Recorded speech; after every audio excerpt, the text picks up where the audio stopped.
Hello friends, welcome my YouTube channel. आज हम process coaching परिवार में आपका स्वागत है। आज हम आपको लेकर आए हैं अध्याय 2 बहुपद, जिसको हम पॉलिनोमियल कहते हैं। इसके आज हम कुछ महत्वपूर्ण बिंदु करने वाले हैं। इसमें हम देखेंगे पहला अपन कुछ बेसिक चीजें इसकी देखेंगे, जैसे बहुपद। बहुपद देखिए, बहुपद होता क्या है? बहुपद होता है चर और अचर का एक मिक्स एलिगेशन, है ना। जैसे अपन बोले चर और अचर को मिलाकर क्या बनता है? बहुपद बनता है। बहुपद मतलब पॉलिनोमियल। जैसे हमने बोला 4x धन 3y, ये क्या है? ये कहलाते अचर, ये कहलाते हैं चर। मतलब जो नंबर्स होते हैं वो कहलाते हैं अचर, और जो अल्फाबेट्स होते हैं वो कहलाते हैं चर, और वो नंबर होते हैं वो कहलाते हैं अचर। इसमें हम फिर इसके बाद देखते हैं ये टाइप्स, कितने टाइप्स के होते हैं। ये होते हैं 3 टाइप के। एक होता है एक पदीय बहुपद, है ना, या एक घातीय बहुपद ही बोल सकते। एक घातीय बहुपद। एक घातीय बहुपद मतलब इसमें जैसे परिभाषा इसकी क्या बनेगी? वह ऐसा बहुपद जिसकी अधिकतम घात क्या होती है? 1 होती है। वो ऐसा बहुपद क्या कहलाएगा? एक घातीय बहुपद कहलाएगी। जैसे हमने बोला 4x धन 5y, ये कौन सा बहुपद कहला? ये एक घातीय बहुपद है। कौन सा बहुपद है? एक घातीय बहुपद है। ऐसे अगली बनता है द्विघातीय बहुपद। द्विघातीय बहुपद। द्विघातीय बहुपद मतलब जैसे परिभाषा में इसके में भी दिख रहा है, द्विघात मतलब जिसमें ऐसा बहुपद जिसकी अधिकतम घात क्या होती है? 2 होती है। जिसकी अधिकतम घात क्या हो? अधिकतम घात क्या हो? 2 हो। क्या हो? अधिकतम घात 2 हो। जैसे मैंने बोला 4x धन 5y प्लस 3, और इस पर क्या है? 2 की घात। तो ये कौन सा बहुपद कहलाएगा? एक द्विघातीय बहुपद कहलाएगा। इसके बाद हम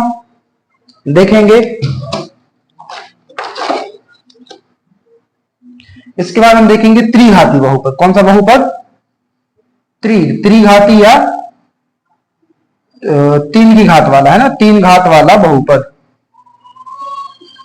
ये 3 घाती बहुपद मतलब इसमें अधिकतम घात, बहुपद की अधिकतम घात क्या होगी?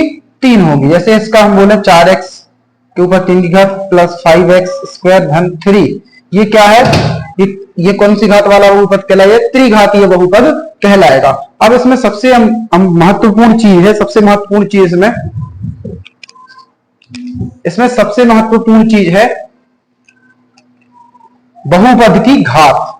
क्या है? कई बार परीक्षाओं में पूछते हैं और अपन से ये बनता नहीं है ना। बहुपद की अधिकतम घात। देखिए, बहुपद की जो घात होती है, बहुपद की घात जो होती है वो उस बहुपद की अधिकतम घात होती है। जैसे मैंने बोला 4x स्क्वायर धन 3x प्लस 5y, है ना, और इस पर क्या लगी? मान लो इस पर 5 की लगी, इस पर 6 की लगी, और इस पर क्या लगी? 8 की घात लगी। तो इसमें बहुपद की घात क्या होगी? बहुपद की घात होगी 8। इसमें अधिकतम घात क्या है? पूरे इसमें 8 की घात। तो ये क्या कहलाएगी? बहुपद की घात। बहुपद की घात क्या होगी बेटा? इसमें बहुपद की घात होगी 8 होगी। इसके बाद हम देखेंगे, अब आप बोलोगे कि इसमें 2 की घात भी लगी है, 5 की घात भी लगी है, 6 की घात भी लगी है, और 8 की घात भी लगी। तो इन सब में से 8 की घात को ही क्यों लिया? देखिए, अपन को पता है, जैसे अपन को जब अपन बड़े को पकड़ के चलेंगे ना, तो अपने आप अपन सक्सेस रहेंगे। उसमें क्या है? हमें देखना है, जैसे जानते हैं अपन दुनिया में कौन है बड़ा? भगवान है। भगवान को लेके चलते हैं अपन, पकड़ के चलते हैं तो हमेशा सक्सेस रहते हैं। तो इसमें भी हमें यही देख के चलना है कि सबसे बड़ी घात क्या है? सबसे बड़ी घात है 8 की घात। तो वो इस बहुपद की घात होगी। हमें बाकी घातों से मतलब नहीं है। इसके बाद हम देखेंगे, ये कुछ महत्वपूर्ण बिंदु थे जो इस अध्याय को शुरू करने से पहले आपको बताने थे। अब हम इसकी प्रश्नावली 2.1 देखेंगे, है ना। 2.1 में बेटा कुछ नहीं करना है, और इससे एक सवाल ही आता है, एक सवाल आता है बोर्ड एग्जाम में। 2 पॉइंट प्रश्नावली 2.1। 2.1 में क्या होता है बेटा? इसमें लिखा है किसी बहुपद px के लिए y बराबर px का ग्राफ नीचे दिया गया है। प्रत्येक स्थिति में बताना है आपको px के कितने शून्यक हैं। बेटा, इसमें हम पहला सवाल ही आपको बताएंगे, और इसी पहले सवाल से आपका पूरे डाउट जो है वो क्या हो जाएंगे? क्लियर कर दिए जाएंगे। देखिए ये ग्राफ आप शुरू से बनाते आ रहे हैं, ये एक्स होता है, ये एक एक्स डैश होता है, ये वाई डैश होता है और ये वाई होता है। एक्स मतलब ये प्लस वालों का घर है, ये माइनस वालों का घर है, ये भी माइनस वालों का घर है और ये प्लस वालों का घर है। इसमें एक चीज और बेटा, ये जो इसके निर्देशांक होते हैं, ये मूल बिंदु के निर्देशांक कहलाते हैं। ये इसके निर्देशांक होते हैं 0 0। कई बार परीक्षा में पूछा जाता है और बच्चे क्या करके नहीं आते हैं। अब हम देखेंगे इसमें शून्यकों की संख्या पूछी है। पहला सवाल ये है, हमसे बोला है कि px के शून्यकों की संख्या ज्ञात करना। हमें सिर्फ x वाली लाइन को ही देखना है बेटा। x वाली लाइन में क्या कहीं px को काटा है? नहीं काटा है। x वाली लाइन को कहीं काटा है क्या? इस लाइन ने नहीं काटा। तो हम क्या लिख देंगे, अतः px के शून्यक क्या होंगे? px के शून्यक क्या होगा बेटा? px का शून्यक 0 होगा।